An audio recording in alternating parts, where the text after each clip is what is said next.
sekarang ini kita mau bicara lebih simpel nih, Mas Safir, Pak Heri. Kalau saya pensiun, kemudian saya peserta dana pensiun, kalau bicara angka nih Pak, kira-kira total yang diterimakan oleh seorang pegawai yang pensiun itu bentuk dan jumlahnya berapa Pak? Yang mancing ini loh soal jumlah tadi. Pak Heri kira-kira gimana Pak jawabnya Pak? Jadi saya balik ke rumus yang tadi Pak.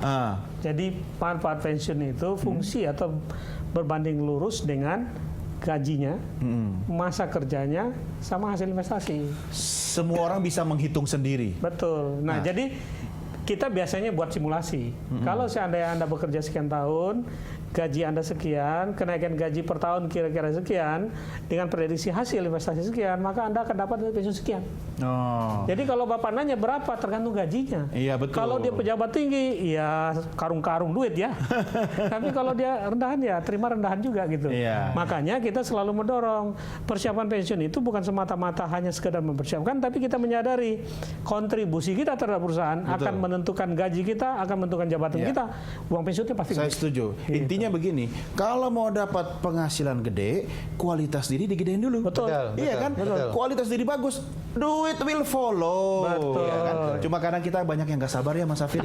Nah, kalau misalnya normalnya ikut semua rumus dan teori hitung-hitungan Pak Heri tadi katakan, kok merasa kurang juga gitu kan? Ternyata dihitung-hitung masih kurang. Mungkin karena dia skillnya juga terbatas, ya kualitas hidupnya biasa-biasa saja. Tapi dia sudah masuk pensiun. Apa yang bisa dilakukan oleh karyawan pensiunan yang seperti itu? Kalau misalnya dia tidak mempersiapkan pensiunnya sejak jauh hari, dia baru mempersiapkannya mepet-mepet 10 tahun sebelum dia pensiun, ya karena dulu uangnya gajinya selalu dipakai dan lain sebagainya, maka dia harus fast track. Fast track itu artinya adalah dia harus buka usaha. Oh, kirain fast track langsung ke SP3 tadi. Fast track itu artinya dia buka usaha ya. Kenapa? Karena kalau dia buka usaha ya, kalau dia buka usaha dia tetap bekerja ya. Karena kalau dia buka usaha dengan pemilihan bidang usaha yang tepat itu akan membantu dia mempercepat keberhasilan. Taunya tepat atau tidak?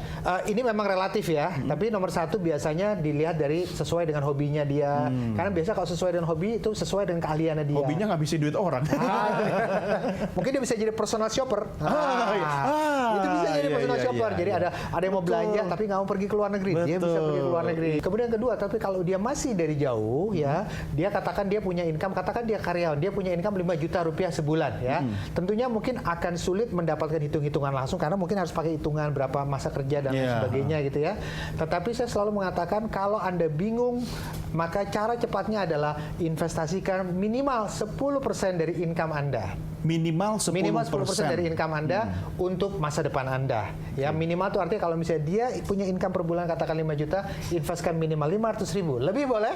Kurang jangan, itu pelit namanya ya. Masa pelit sama diri sendiri. Masa pelit sama diri sendiri ya.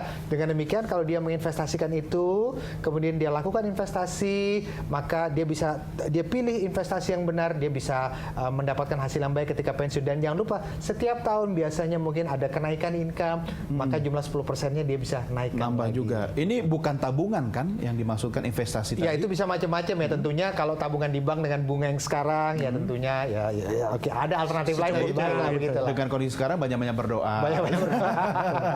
Pak Heri, kasih tips dong buat karyawan yang peserta dana pensiun biar nanti nggak kaget. Saya kira memang akhirnya kepada setiap orang itu, apalagi yang masih muda gitu ya, waktu dia bekerja fokus ya, bahwa dia bekerja itu memberikan kontribusi, bukan menjadi parasit bagi perusahaan. Nah, dengan dia memberi kontribusi, otomatis dia harus mempunyai produktivitas yang tinggi, attitude yang baik, sehingga dia juga karirnya akan semakin baik ke depan gitu ya. Kalau karirnya baik, yakinlah bahwa gajinya gede, uang pensiunnya pasti gede gitu kan. Dia nggak usah pusing lagi dengan duit gitu. Tinggal nanti dia akan prepare dirinya sendiri menghadapi pensiun seperti apa. Pilihannya macam-macam tadi saya katakan. Ya dia mau senang-senang hobi jalan-jalan, silakan kalau cukup duitnya. Mas Safir, tadi ada beberapa hal yang Anda bisa sampaikan kepada penonton di K-Show. Artinya boleh juga melakukan kombinasi cara gitu ya. Betul, ya. Nah, kasih tips dong yang paling oke nih buat penonton kita. Oke, kalau dia karyawan, sebenarnya profesi apapun, kalau menurut saya program dana pensiun resmi dia harus punya, ya. Kalau dia bekerja di perusahaan yang punya program DPPK, ikuti DPPK-nya, ya, ikuti. Tapi dia juga sebaiknya punya investasi lain.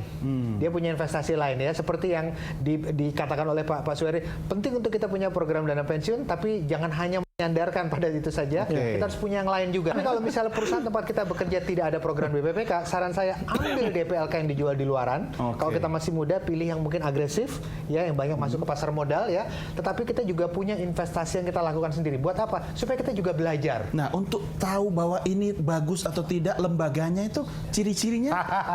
ini memang subjektif ya, ini memang subjektif ya. Tapi paling tidak nomor satu, ada beberapa hal yang bisa kita lihat ya. Nomor satu paling tidak kapitalisasinya seperti apa ya, seberapa banyak dana yang sudah dia kelola, kemudian lihat reputasi manajer investasinya seperti apa ya, kemana dia berinvestasi, apakah sesuai dengan goal kita, seperti itu. Kalau misalnya kita masih muda tapi masuk ke program dana pensiun yang konservatif, agak sayang sebetulnya. Atau terbalik, misalnya kita pensiunnya sudah sebentar lagi tapi masuk ke yang agresif, itu agak sayang. Tapi sekali lagi itu tidak menjamin kita berhasil di program dana pensiun itu, tapi itu bisa membantu bagaimana kita memilih dana pensiun itu. Sebenarnya semua pertanyaan sudah terjawab karena mencari pengelola dana pensiun dan perencana keuangan, dua-duanya di depan saya. Kalau gitu biar bukti buat istri saya, nanti sampai rumah langsung mikirin dana pensiun, saya mau foto dengan Anda berdua. Ayo kita foto sama-sama. 1, 2, sekali lagi 1, 2. Mas Safri terima kasih ya. Pak Heri terima kasih. Terima kasih. Sukses buat Anda berdua. Sampai bertemu lagi, dan pemirsa, selamat merencanakan pensiun dan selamat berbahagia. Sampai jumpa.